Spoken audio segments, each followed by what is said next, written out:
Bonjour frères et sœurs. Donc ce matin, j'ai un message dans mon cœur pour vous qui m'entendez. C'est une suite de cette prophétie, de ce fleuve où j'ai vu le Seigneur qui touchait l'eau, le fleuve. Il se tenait là. Il y avait une paix, un calme.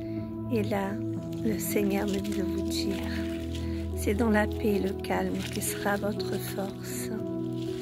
Le Seigneur nous montre qu'en observant ce fleuve tranquille, nous devons pouvoir nous aussi, au jour d'aujourd'hui, il vous invite, frères et sœurs, à plonger dans ce fleuve, le fleuve du Saint-Esprit.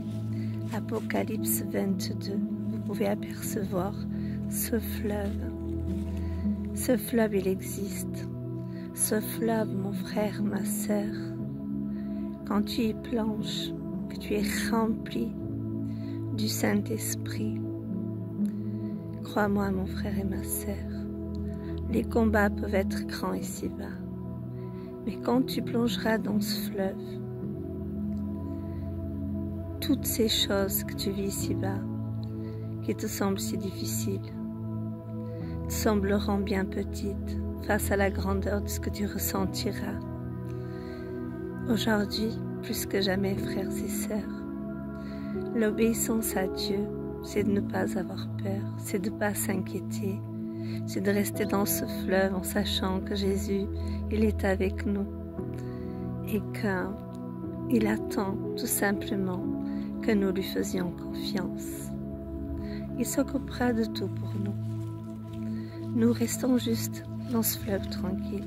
Une fois que nous avons donné à Dieu les montagnes, tous ces combats, une fois que nous avons déposé, rappelons-nous que les seules mains qui peuvent faire des miracles, ce sont les mains de notre Dieu. Frères et sœurs, plus que jamais, restez dans la paix et le calme. Et vous verrez, les montagnes peuvent être grandes, mais ces montagnes-là ne pourront résister à notre Dieu. Frères et sœurs, Dieu vous aime. Dieu n'a pas changé. Il veut encore aujourd'hui guérir, fortifier, restaurer, relever, ouvrir des portes. Je vais vous dire une chose, frères et sœurs, l'ennemi ne connaît pas notre avenir. Il ne connaît pas ton futur. Parce que seul Dieu connaît ton avenir. Seul Dieu connaît ton futur. Et c'est Dieu qui écrit notre histoire. Et comme c'est lui qui écrit notre histoire, nous sommes bien gardés dans ses mains. Et l'histoire, elle ne peut qu'être belle dans les mains de notre Dieu. Même si parfois il nous faut marcher avec des épreuves. Vous savez, frères et sœurs, Moïse, il a connu des épreuves. Joseph, il en a eu des épreuves. Esther, elle en a eu des épreuves. Naomi et Ruth, ils ont eu des épreuves. Tous nos frères et sœurs dans la parole qui est Dieu avec nous, elle nous montre bien que les épreuves font partie de la vie du chrétien. Mais le Seigneur nous a promis de nous accompagner. On n'est pas seul dans ces épreuves.